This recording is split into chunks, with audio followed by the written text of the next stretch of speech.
کبھی آپ نے خود سے یہ سوال پوچھا ہے، اس زندگی میں سب سے اہم چیز کیا ہے؟ کامیابی، پیسہ، صحت، شادی، اولاد، عزت، لوگوں کی محبت یا سکون؟ اگر ہم دنیا کے اکثر لوگوں سے پوچھیں تو ہر شخص الگ جواب دے گا۔ کوئی کہے گا پیسہ، کوئی کہے گا صحت، کوئی کہے گا آزادی، کوئی کہے گا سکون۔ لیکن اگر ہم ان سب چیزوں کے نیچے جائیں، اگر ہم انسان کی روح کی سب سے گہری ضرورت کو تلاش کریں تو ہمیں ایک عجیب حقیقت ملتی ہے۔ انسان کی سب سے بڑی ضرورت نہ پیسہ ہے، نہ عزت، نہ طاقت، بلکہ انسان کی سب سے بڑی ضرورت اپنے رب کو جاننا ہے، معرفت، اللہ کی معرفت۔ اور شاید یہی وہ چیز ہے جسے آج انسان نے سب سے زیادہ کھو دیا ہے۔ لوگ اللہ کے بارے میں جانتے ہیں لیکن اللہ کو جانتے نہیں۔ فرق بہت بڑا ہے۔ ایک انسان جان سکتا ہے کہ آگ گرم ہوتی ہے، اور ایک انسان آگ کو چھو کر جانتا ہے کہ گرمی کیا ہوتی ہے۔ دونوں میں فرق ہے۔ ایک انسان جانتا ہے کہ شہد میٹھا ہوتا ہے، اور ایک انسان شہد کا ذائقہ چکھ کر جانتا ہے کہ مٹھاس کیا ہوتی ہے۔ دونوں میں فرق ہے۔ اسی طرح ایک انسان جانتا ہے کہ اللہ خالق ہے، لیکن دوسرا انسان اللہ کو جانتا ہے۔ وہ جانتا ہے کہ میرا رب کون ہے، میرا رب کیسا ہے، وہ میرے ساتھ کیسے معاملہ کرتا ہے، وہ مجھ سے کیا چاہتا ہے۔ اور جب یہ معرفت پیدا ہوتی ہے تو زندگی بدلنے لگتی ہے، کیونکہ پھر انسان دنیا کو اپنے دماغ سے نہیں، اپنے رب کی روشنی میں دیکھنے لگتا ہے۔ اور شاید یہی وہ چیز ہے جو آج بہت سے لوگوں کے پاس نہیں۔ اسی لیے انزائٹی ہے، اسی لیے خوف ہے، اسی لیے بے سکونی ہے، اسی لیے دل ہر وقت پریشان رہتا ہے، کیونکہ انسان اپنی عقل پر بہت زیادہ بھروسہ کرنے لگا ہے۔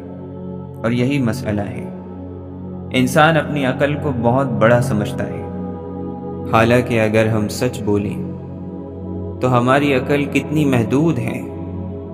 ہم اگلے 1 گھنٹے کی خبر نہیں جانتے، ہمیں نہیں معلوم کل کیا ہونے والا ہے، ہمیں نہیں معلوم کون سا دروازہ کھلے گا، کون سا بند ہوگا، ہمیں نہیں معلوم کون سی مصیبت آ رہی ہے، کون سی نعمت آنے والی ہے، ہمیں نہیں معلوم ہماری زندگی کتنی باقی ہے، ہمیں نہیں معلوم آج رات ہم زندہ ہوں گے یا نہیں۔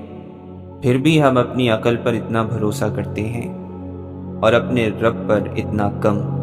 کیوں؟ کیونکہ ہم نے اپنے رب کو جانا نہیں۔ اگر ہم واقعی اپنے رب کو جان لیں تو بہت سی فکریں خود بخود ختم ہونے لگیں۔ ذرا سوچیں، آپ کی عقل کب بنی؟ آپ کی پیدائش کے بعد۔ اس سے پہلے آپ کہاں تھے؟ ماں کے پیٹ میں۔ اور اس وقت کون آپ کو چلا رہا تھا؟ آپ؟ نہیں۔ آپ کا دماغ؟ نہیں۔ آپ کی پلاننگ؟ نہیں۔ آپ کی انٹیلیجنس؟ نہیں۔ آپ کچھ بھی نہیں کر رہے تھے، آپ صرف بنائے جا رہے تھے۔ آپ کے دل کی دھڑکن بن رہی تھی، آپ کے پھیپھڑے بن رہے تھے، آپ کی آنکھیں بن رہی تھیں، آپ کے مسلز بن رہے تھے، آپ کا پورا جسم حیران کر دینے والی ترتیب سے بن رہا تھا، اور آپ کو خبر تک نہیں تھی۔ کون کر رہا تھا یہ سب؟ اللہ۔ اور یہی وہ نقطہ ہے جس پر انسان غور نہیں کرتا۔ جس رب نے آپ کو اس وقت سنبھالا جب آپ کے پاس عقل بھی نہیں تھی، وہ رب آج بھی آپ کو سنبھال رہا ہے۔ لیکن آج آپ کو اپنی عقل پر زیادہ بھروسہ ہے اور اپنے رب پر کم، کیونکہ پہچان کم ہے، اللہ کو جاننا کم ہے۔ اور یہی وجہ ہے کہ انسان ہر وقت مستقبل کے بارے میں پریشان رہتا ہے۔ وہ سوچتا ہے اگر ایسا ہو گیا تو، اگر ویسا ہو گیا تو، اگر نقصان ہو گیا، اگر بیماری آ گئی تو، اگر لوگ چھوڑ گئے تو، اگر میں ناکام ہو گیا تو، اگر میرا منصوبہ ناکام ہو گیا تو، اور پھر وہ انہی خیالوں میں ڈوبتا چلا جاتا ہے۔ مگر جس انسان کو اپنے رب کی معرفت ہو، وہ جانتا ہے کہ میرا رب میری عقل سے پہلے بھی موجود تھا، میرا رب میری عقل کا خالق ہے، میرا رب ہر عقل کا خالق ہے۔ وہ صرف میری زندگی نہیں چلا رہا، وہ پوری کائنات چلا رہا ہے۔ اربوں انسان، کھربوں مخلوقات، لاکھوں نظام، سب اس کے حکم سے چل رہے ہیں۔ تو پھر میں کیوں سمجھوں کہ میری چھوٹی سی عقل سب کچھ کنٹرول کر لے گی؟ یہی پہچان ہے، اور جب پہچان آتی ہے تو انسان کے اندر توکل پیدا ہوتا ہے۔ توکل زبردستی پیدا نہیں ہوتا، توکل علم اور معرفت کا نتیجہ ہوتا ہے۔ جب آپ اپنے رب کو جانتے ہیں تو پھر آپ اس پر بھروسہ کرتے ہیں۔ جیسے بچہ اپنی ماں پر بھروسہ کرتا ہے، وہ ہر وقت حساب نہیں لگاتا، وہ ہر وقت فکر نہیں کرتا، کیونکہ وہ جانتا ہے کہ کوئی ہے جو میری فکر کر رہا ہے۔ اور بندہ جب اللہ کو جان لیتا ہے تو اس کے دل میں بھی یہی کیفیت پیدا ہونے لگتی ہے۔ وہ جانتا ہے میرا رب مجھے بھولا نہیں، میرا رب مجھ سے غافل نہیں، میرا رب میری حالت جانتا ہے، میرا رب میری کمزوری جانتا ہے، میرا رب میری ضرورت جانتا ہے، اور میرا رب مجھ سے زیادہ جانتا ہے کہ میرے لیے کیا بہتر ہے۔ اور جب یہ یقین دل میں اترنے لگتا ہے تو انسان کے خوف کم ہونے لگتے ہیں، کیونکہ اب اس کا سہارا اپنی عقل نہیں، اپنا رب ہوتا ہے۔ اور شاید زندگی کا سب سے بڑا سوال یہ نہیں کہ آپ کیا جانتے ہیں، بلکہ یہ ہے کہ آپ اپنے رب کو کتنا جانتے ہیں، کیونکہ جتنا آپ اپنے رب کو جانیں گے اتنا ہی آپ کا دل سکون پائے گا، اتنا ہی خوف کم ہوگا، اتنا ہی توکل بڑھے گا، اور اتنا ہی آپ زندگی کو مختلف نظر سے دیکھنا شروع کر دیں گے۔ اور یہی معرفت کا سفر ہے، وہ سفر جو ہر انسان کو کرنا چاہیے، وہ سفر جو دنیا کے ہر سفر سے زیادہ اہم ہے، وہ سفر جو انسان کو اس کے رب تک لے جاتا ہے۔ کبھی آپ نے غور کیا ہے کہ انسان سب سے زیادہ کس چیز سے پریشان رہتا ہے؟ گزرے ہوئے وقت سے نہیں، اکثر انسان مستقبل سے پریشان رہتا ہے۔ کل کیا ہوگا؟ میرا کیا بنے گا؟ میں کامیاب ہوں گا یا نہیں؟ میری شادی ہوگی یا نہیں؟ میرے بچے کیسے ہوں گے؟ میرے کاروبار کا کیا ہوگا؟ میری صحت کا کیا ہوگا؟ اگر میں ناکام ہو گیا تو؟ اگر میری محنت ضائع ہو گئی تو؟ اگر حالات میرے خلاف ہو گئے تو؟ اور پھر انسان انہی سوالوں میں الجھتا رہتا ہے۔ بعض لوگ تو ایسے ہوتے ہیں کہ وہ ابھی اس مصیبت سے بھی پریشان ہو رہے ہوتے ہیں جو کبھی شاید آنے والی ہی نہیں۔ وہ اپنے ذہن میں مستقبل کے سینکڑوں منظر بنا لیتے ہیں، خود ہی خوف پیدا کرتے ہیں، خود ہی اس خوف سے پریشان ہوتے ہیں، اور پھر کہتے ہیں میرے دل میں سکون کیوں نہیں؟ مگر سوال یہ ہے، یہ خوف پیدا کہاں سے ہوتا ہے؟ یہ خوف پیدا ہوتا ہے اپنی عقل پر ضرورت سے زیادہ اعتماد کرنے سے، اور اپنے رب پر ضرورت سے کم اعتماد کرنے سے۔ یہ جملہ بہت گہرا ہے، دوبارہ سنیے۔ بہت سی فکریں اس لیے پیدا ہوتی ہیں کیونکہ انسان اپنی عقل پر ضرورت سے زیادہ بھروسہ کرتا ہے اور اللہ پر ضرورت سے کم، کیونکہ انسان سمجھتا ہے مجھے سب کچھ خود سنبھالنا ہے، مجھے ہر خطرہ پہلے سے دیکھنا ہے، مجھے ہر مسئلہ حل کرنا ہے، مجھے ہر چیز کنٹرول کرنی ہے۔ حالانکہ حقیقت کیا ہے؟ آپ اپنی اگلی سانس تک کنٹرول نہیں کرتے، آپ اپنی دھڑکن کنٹرول نہیں کرتے، آپ اپنی نیند کنٹرول نہیں کرتے، آپ اپنے جسم کے اندر چلنے والے لاکھوں عمل کنٹرول نہیں کرتے، آپ سورج کو نہیں نکالتے، آپ بارش کو نہیں برساتے، آپ زمین کو نہیں گھماتے، آپ اپنے دل کو دھڑکنے کا حکم نہیں دیتے، پھر بھی انسان یہ سمجھنے لگتا ہے کہ وہ اپنی زندگی کا مکمل مالک ہے، اور یہی وہم انسان کو تھکا دیتا ہے، کیونکہ انسان اس بوجھ کو اٹھانے کی کوشش کر رہا ہوتا ہے جو صرف اللہ اٹھا سکتا ہے۔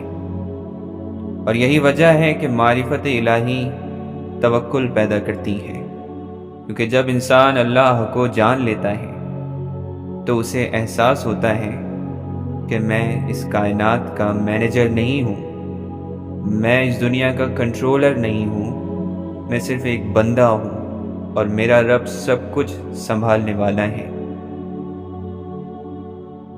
سوچئے اگر ایک بچہ جہاز میں بیٹھا ہو تو وہ کیا کاکپٹ میں جا کر جہاز اڑانے کی کوشش کرتا ہے؟ نہیں۔ کیونکہ اسے معلوم ہے کہ پائلٹ موجود ہے، وہ آرام سے اپنی سیٹ پر بیٹھ جاتا ہے، کیونکہ اسے اعتماد ہے کہ کوئی مجھ سے زیادہ جاننے والا موجود ہے۔ اب ذرا اپنی زندگی کو دیکھیں، ہم سب اس بچے کی طرح ہیں، اور اللہ اس پائلٹ سے بھی کہیں زیادہ کامل انداز میں ہماری زندگی چلا رہا ہے۔ مگر مسئلہ یہ ہے کہ ہم اپنی سیٹ پر بیٹھنے کی بجائے ہر وقت کاکپٹ میں گھسنے کی کوشش کرتے ہیں، ہر وقت کنٹرول اپنے ہاتھ میں لینا چاہتے ہیں، ہر وقت فیوچر کو اپنے حساب سے موڑنا چاہتے ہیں، اور جب چیزیں ہماری مرضی کے مطابق نہیں ہوتی تو ہم گھبرا جاتے ہیں، کیونکہ ہم بھول جاتے ہیں کہ ایک رب موجود ہے، ایک حکمت موجود ہے، ایک تدبیر موجود ہے، ایک منصوبہ موجود ہے جو ہماری عقل سے بڑا ہے، اور یہی معرفت ہے۔ معرفت یہ نہیں کہ صرف یہ جان لیا جائے کہ اللہ موجود ہے، معرفت یہ ہے کہ دل یہ سمجھ لے کہ اللہ واقعی سب کچھ سنبھال رہا ہے، اور جب یہ بات دل میں اترنے لگتی ہے تو توکل پیدا ہونے لگتا ہے۔ اور توکل کیا ہے؟ توکل یہ نہیں کہ انسان کوشش چھوڑ دے، توکل یہ نہیں کہ انسان ہاتھ پر ہاتھ رکھ کر بیٹھ جائے، توکل یہ ہے کہ انسان پوری کوشش کرے اور پھر دل کو اللہ کے حوالے کر دے۔ آج بہت سے لوگ کوشش تو کرتے ہیں مگر دل اللہ کے حوالے نہیں کرتے، اسی لیے وہ تھک جاتے ہیں، اسی لیے وہ جل جاتے ہیں، اسی لیے وہ اندر سے ٹوٹ جاتے ہیں، کیونکہ وہ صرف عمل کر رہے ہوتے ہیں، توکل نہیں۔ وہ صرف دوڑ رہے ہوتے ہیں، سپردگی نہیں ہوتی۔ وہ صرف پلاننگ کر رہے ہوتے ہیں، اعتماد نہیں ہوتا۔ اور اعتماد کیوں نہیں ہوتا؟ کیونکہ معرفت کم ہوتی ہے، کیونکہ جس قدر انسان اللہ کو جانتا ہے اس قدر اس کا توکل مضبوط ہوتا ہے۔ حضرت یوسف علیہ السلام کو دیکھیں، کنویں میں ڈال دیے گئے، والد سے جدا کر دیے گئے، غلام بنا دیے گئے، جھوٹا الزام لگا، قید میں ڈال دیے گئے۔ ظاہری حالات دیکھیں تو ہر طرف نقصان ہی نقصان تھا۔ اگر آج کا انسان وہاں ہوتا تو شاید کہتا میری زندگی برباد ہو گئی، میرے ساتھ انصاف نہیں ہوا۔ مگر حضرت یوسف علیہ السلام کو اپنے رب کی معرفت تھی، انہیں معلوم تھا کہ میرا رب غلط فیصلہ نہیں کرتا، میرا رب مجھے ضائع نہیں کرے گا، میرا رب مجھے دیکھ رہا ہے۔ اور یہی وجہ ہے کہ انہوں نے صبر کیا، اور پھر وہی کنواں بادشاہت کی طرف جانے والا راستہ بن گیا، وہی قید عزت کا دروازہ بن گئی، وہی تکلیف رحمت بن گئی، اور یہی زندگی کا اصول ہے۔ بہت سی چیزیں جو آج ہمیں نقصان لگ رہی ہوتی ہیں ممکن ہے اللہ کی بڑی رحمت ہو، لیکن ہم نہیں دیکھ پاتے۔ کیوں؟ کیونکہ ہم ایک صفحہ دیکھ رہے ہوتے ہیں اور اللہ پوری کتاب دیکھ رہا ہوتا ہے۔ ہم ایک دن دیکھ رہے ہوتے ہیں اور اللہ پوری زندگی دیکھ رہا ہوتا ہے۔ ہم ایک واقعہ دیکھ رہے ہوتے ہیں اور اللہ پوری تقدیر دیکھ رہا ہوتا ہے۔ اسی لیے معرفت والا انسان جلدی گھبراتا نہیں، وہ جلدی مایوس نہیں ہو جاتا، وہ جلدی اداس نہیں ہوتا، کیونکہ اسے اپنے رب پر اعتماد ہوتا ہے، اور یہی اعتماد توکل کہلاتا ہے۔ ذرا اپنے دل سے پوچھو، آپ کی کتنی فکریں ایسی ہیں جو صرف اس لیے ہیں کیونکہ آپ فیوچر کو کنٹرول کرنا چاہتے ہیں؟ کتنی راتیں آپ نے جاگ کر گزار دی ایسی چیزوں کے بارے میں سوچتے ہوئے جو آپ کے اختیار میں ہی نہیں تھی؟ کتنی مرتبہ آپ نے اپنے ذہن کو تھکا دیا حالانکہ مسئلہ ابھی آیا بھی نہیں تھا، اور اگر آیا بھی تو کیا آپ کے زیادہ سوچنے سے وہ رک گیا؟ نہیں، کیونکہ بعض چیزیں صرف اللہ کے ہاتھ میں ہوتی ہیں، اور انسان کا سکون اس دن شروع ہوتا ہے جس دن وہ یہ حقیقت قبول کر لیتا ہے کہ میں بندہ ہوں اور میرا رب رب ہے، میں محدود ہوں اور میرا رب لا محدود ہے، میں نہیں جانتا اور وہ جانتا ہے، میں نہیں دیکھتا وہ دیکھتا ہے، میں نہیں سنبھال سکتا وہ سنبھال سکتا ہے۔ اور یہی احساس دل میں توکل پیدا کرتا ہے، اور توکل معرفت کا حل ہے۔ بہت سے لوگ تقوی کو صرف چند ظاہری چیزوں تک محدود سمجھتے ہیں۔ وہ سمجھتے ہیں کہ تقوی صرف داڑھی کا نام ہے، یا صرف لباس کا، یا صرف چند عبادات کا، حالانکہ تقوی کی جڑ کہیں زیادہ گہری ہے۔ تقوی دراصل اللہ کے بارے میں ایک مسلسل احساس ہے، ایک مسلسل شعور ہے، ایک مسلسل بیداری۔ یہ احساس کہ میں اکیلا نہیں ہوں، میرا رب مجھے دیکھ رہا ہے، میں اس کی زمین پر چل رہا ہوں، میں اس کی نعمتیں استعمال کر رہا ہوں، میں اس کی دی ہوئی سانس لے رہا ہوں، اور میں ایک ایسے رب کے سامنے زندگی گزار رہا ہوں جس سے کوئی چیز چھپی ہوئی نہیں، اور یہی احساس تقوی کی بنیاد بنتا ہے۔ لیکن سوال یہ ہے کہ یہ احساس پیدا کہاں سے ہوتا ہے؟ یہ معرفت سے پیدا ہوتا ہے، کیونکہ جس انسان کو اللہ کی معرفت نہیں، وہ اللہ کو صرف ایک عقیدہ سمجھتا ہے، اور جسے معرفت حاصل ہونے لگتی ہے وہ اللہ کو ایک زندہ حقیقت کے طور پر محسوس کرنے لگتا ہے۔ دیکھیے، اگر کوئی شخص آپ کے سامنے بیٹھا ہو تو کیا آپ اس کے سامنے ہر کام ویسے ہی کریں گے جیسے تنہائی میں کرتے ہیں؟ نہیں۔ کیوں؟ کیونکہ آپ کو اس کی موجودگی کا احساس ہے۔ اب ذرا سوچئے، اگر ایک انسان کو واقعی یہ احساس ہو جائے کہ اللہ اس کے ساتھ ہے، اسے دیکھ رہا ہے، اس کی آواز سن رہا ہے، اس کے دل کے خیالات تک جانتا ہے، تو کیا اس کی زندگی ویسے ہی رہے گی؟ نہیں، بہت کچھ بدلنے لگے گا، اور یہی تقوی ہے۔ تقوی صرف گناہوں سے ڈرنے کا نام نہیں، تقوی اللہ کی موجودگی کے احساس کا نام ہے، اور جب یہ احساس گہرا ہونے لگتا ہے تو انسان کے فیصلے بدلنے لگتے ہیں، اس کے الفاظ بدلنے لگتے ہیں، اس کی ترجیحات بدلنے لگتی ہیں، کیونکہ اب وہ صرف یہ نہیں سوچتا کہ لوگ کیا کہیں گے، بلکہ وہ یہ سوچنے لگتا ہے کہ اللہ کیا پسند کرے گا۔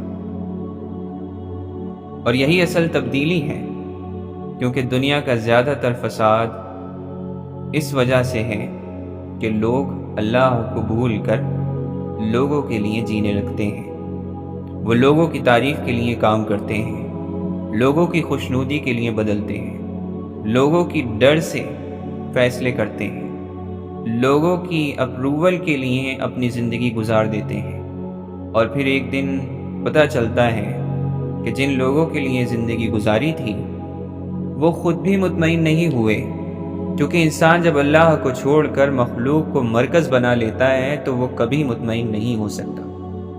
اور یہی وجہ ہے کہ معرفت انسان کو آزاد کرتی ہے، کیونکہ وہ اسے واپس اللہ کی طرف لے جاتی ہے۔ پھر انسان سوچتا ہے کہ اگر میرا رب مجھ سے راضی ہے تو پھر دنیا کی ناراضی مجھے تباہ نہیں کر سکتی، اور یہی سوچ تقوی پیدا کرتی ہے۔ ذرا ایک زاویے سے سوچئے، یہ پوری کائنات کس کی ہے؟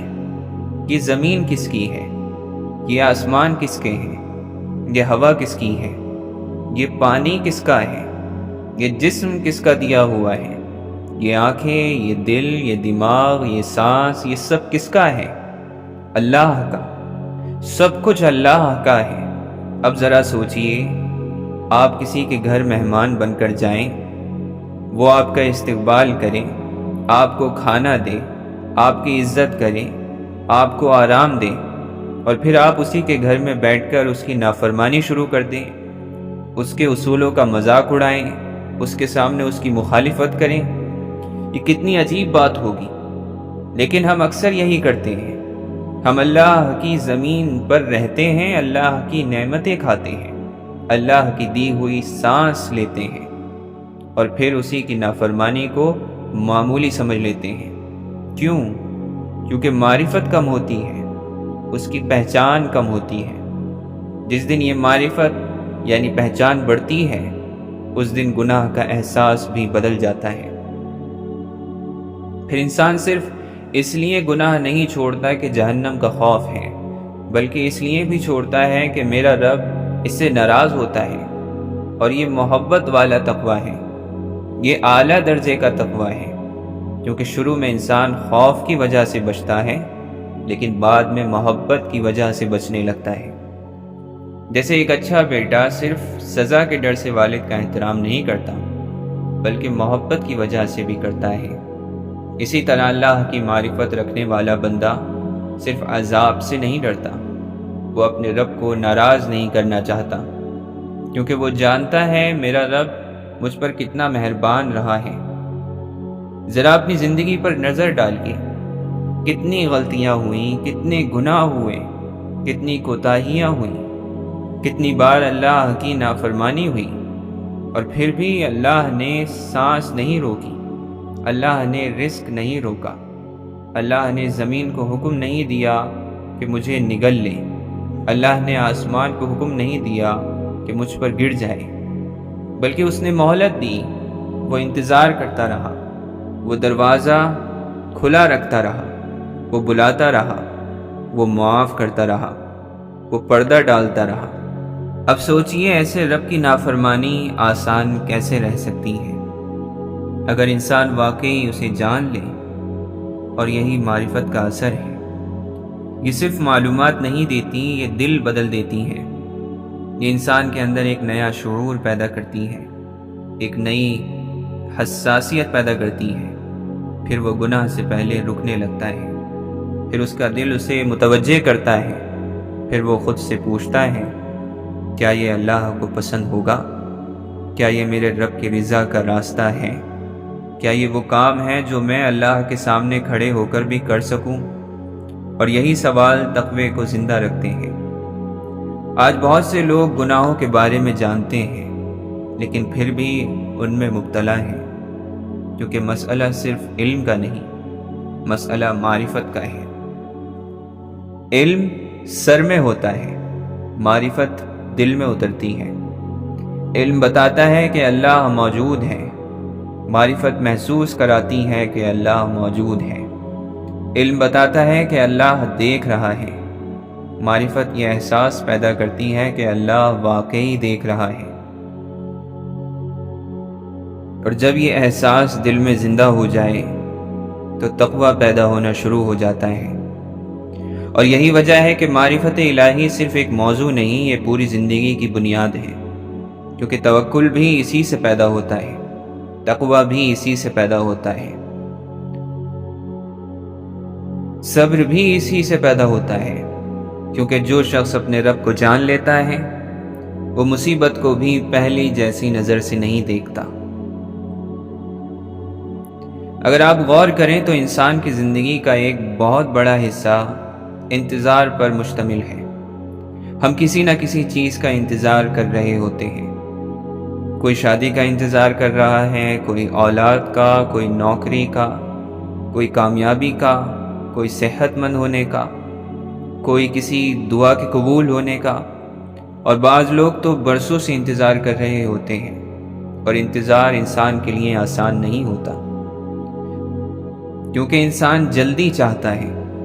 وہ آج بیج لگاتا ہے اور کل پھل چاہتا ہے، آج دعا کرتا ہے اور کل نتیجہ چاہتا ہے، آج محنت کرتا ہے اور فوراً کامیابی چاہتا ہے۔ لیکن اللہ کا نظام انسان کی جلد بازی کے مطابق نہیں چلتا۔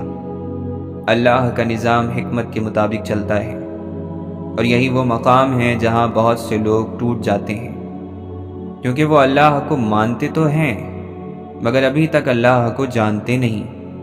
اور یہی فرق ہے، کیونکہ جو شخص صرف اللہ کے وجود پر ایمان رکھتا ہے وہ آزمائشوں میں ہل سکتا ہے، لیکن جو شخص اللہ کی معرفت رکھتا ہے وہ آزمائش میں بھی اپنے رب کو دیکھتا ہے۔ اور یہی صبر کی اصل بنیاد ہے۔ صبر صرف دانت بھینچ لینے کا نام نہیں، صبر صرف خاموشی سے تکلیف برداشت کرنے کا نام نہیں، صبر دراصل اللہ پر اعتماد کا دوسرا نام ہے۔ صبر کا مطلب ہے، یا اللہ میں سمجھ نہیں رہا لیکن میں آپ پر اعتماد کرتا ہوں۔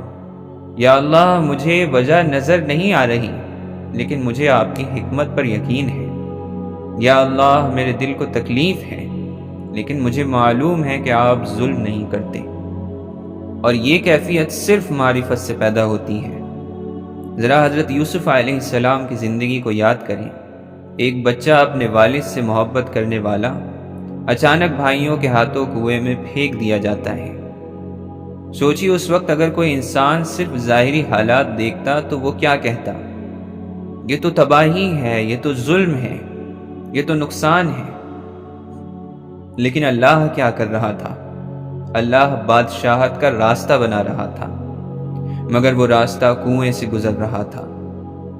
اور یہی چیز ہم اکثر نہیں سمجھتے۔ ہم منزل دیکھنا چاہتے ہیں مگر راستے کو قبول نہیں کرتے۔ ہم نتیجہ چاہتے ہیں مگر عمل کے مراحل نہیں چاہتے۔ ہم کامیابی چاہتے ہیں مگر آزمائش نہیں چاہتے۔ اور یہی وجہ ہے کہ ہم جلدی بے صبر ہو جاتے ہیں، کیونکہ ہم صرف ایک لمحہ دیکھ رہے ہوتے ہیں اور اللہ پوری تصویر دیکھ رہا ہوتا ہے۔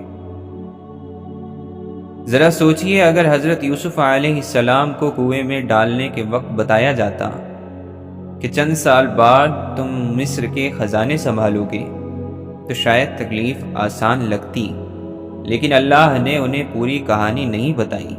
کیوں؟ کیونکہ اللہ چاہتا تھا کہ وہ یقین کے ساتھ چلیں، صرف معلومات کے ساتھ نہیں۔ اور یہی ہماری زندگی میں بھی ہوتا ہے۔ اللہ اکثر ہمیں پوری تصویر نہیں دکھاتا، وہ صرف اگلا قدم دکھاتا ہے اور پھر دیکھتا ہے کیا میرا بندہ مجھ پر اعتماد کرے گا یا نہیں۔ کتنے لوگ ہیں جو آج اپنی زندگی کے کسی کنویں میں بیٹھے ہوئے ہیں۔ کسی کا کاروبار رک گیا ہے، کسی کا رشتہ ٹوٹ گیا ہے، کسی کی صحت خراب ہے، کسی کی دعا دیر سے قبول ہو رہی ہے، کسی کی محنت کا نتیجہ نہیں آ رہا، اور وہ سوچ رہا ہے یا اللہ کیوں؟ یا اللہ میرے ساتھ ہی کیوں؟ یا اللہ کب تک؟ اور شاید یہی سوال حضرت یوسف علیہ السلام بھی پوچھ سکتے تھے، لیکن انہوں نے اپنے رب پر بدگمانی نہیں کی، کیونکہ انہیں اپنے رب کی معرفت تھی۔ اور جب انسان کو اپنے رب کی معرفت ہو تو وہ جانتا ہے اللہ تاخیر کر سکتا ہے مگر بھولتا نہیں، اللہ آزمائش دے سکتا ہے مگر چھوڑتا نہیں، اللہ راستہ لمبا کر سکتا ہے مگر منزل ضائع نہیں کرتا۔ یہ بہت گہری بات ہے، دوبارہ سن لیں۔ اللہ راستہ لمبا کر سکتا ہے مگر منزل ضائع نہیں کرتا، اور یہی یقین صبر پیدا کرتا ہے۔ اصل میں انسان کا مسئلہ اکثر تکلیف نہیں ہوتی، اصل مسئلہ یہ ہوتا ہے کہ اسے تکلیف کا مقصد سمجھ نہیں آتا۔ جب مقصد سمجھ میں نہ آئے تو چھوٹی تکلیف بھی بہت بڑی لگتی ہے، اور جب مقصد سمجھ میں آ جائے تو بڑی تکلیف بھی برداشت ہو جاتی ہے۔ ایک طالب علم راتوں کو جاگتا ہے، تھکتا ہے، محنت کرتا ہے، کیوں؟ کیونکہ اسے مقصد نظر آ رہا ہے۔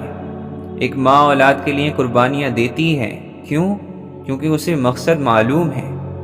اسی طرح جب بندہ اللہ کو جان لیتا ہے تو وہ جان لیتا ہے کہ میری زندگی میں آنے والی ہر چیز بے مقصد نہیں، یہ سب ایک حکمت کے تحت ہو رہا ہے۔ ہو سکتا ہے میں نہ سمجھ سکوں، ہو سکتا ہے مجھے ابھی نظر نہ آئے، ہو سکتا ہے میں رو رہا ہوں، ہو سکتا ہے میرا دل ٹوٹ رہا ہو، لیکن میرا رب غلطی نہیں کرتا۔ اور یہی معرفت انسان کو مصیبت کے درمیان بھی کھڑا رکھتی ہے۔ قرآن میں حضرت یوسف علیہ السلام کے الفاظ آتے ہیں، اِنَّهُ مَن يَتَّقِ وَيَصْبِرْ فَإِنَّ اللَّهَ لَا يُضِيعُ أَجْرَ الْمُحْسِنِينَ۔ بے شک جو تقوی اختیار کرے اور صبر کرے تو اللہ نیکی کرنے والوں کا اجر ضائع نہیں کرتا۔ غور کیجئے، اللہ نے نہیں فرمایا کہ صبر کرنے والا فوراً کامیاب ہو جائے گا۔ اللہ نے یہ بھی نہیں فرمایا کہ صبر کرنے والے کو تکلیف نہیں ہوگی۔ اللہ نے صرف یہ وعدہ کیا، میں تمہارا اجر ضائع نہیں کروں گا۔ اور یہی کافی ہے، کیونکہ جب وعدہ اللہ کا ہو تو پھر بندہ مطمئن ہو جاتا ہے، کیونکہ اسے اپنے رب کی معرفت ہوتی ہے۔ وہ جانتا ہے لوگ وعدہ توڑ سکتے ہیں، دنیا بدل سکتی ہے، حالات بدل سکتے ہیں، لیکن اللہ کا وعدہ نہیں بدلتا۔ اور یہی یقین صبر کو زندہ رکھتا ہے۔ شاید اسی لیے زندگی کا سب سے طاقتور انسان وہ نہیں جس کے پاس سب کچھ ہو، بلکہ وہ ہے جو آزمائش کے درمیان بھی اپنے رب پر اعتماد رکھے، جو روتے ہوئے بھی الحمدللہ کہہ سکے، جو انتظار کے باوجود بھی دعا نہ چھوڑے، جو تاخیر کے باوجود بھی امید نہ چھوڑے، جو اندھیرے کے باوجود بھی اپنے رب کے بارے میں اچھا گمان رکھے۔ اور ایسا انسان صرف علم سے نہیں بنتا، ایسا انسان اللہ کی پہچان سے بنتا ہے، کیونکہ جس قدر آپ اپنے رب کو جانیں گے اسی قدر آپ کا صبر گہرا ہوگا، اور جتنا صبر گہرا ہوگا اتنا ہی آپ زندگی کے طوفانوں میں مضبوط رہیں گے۔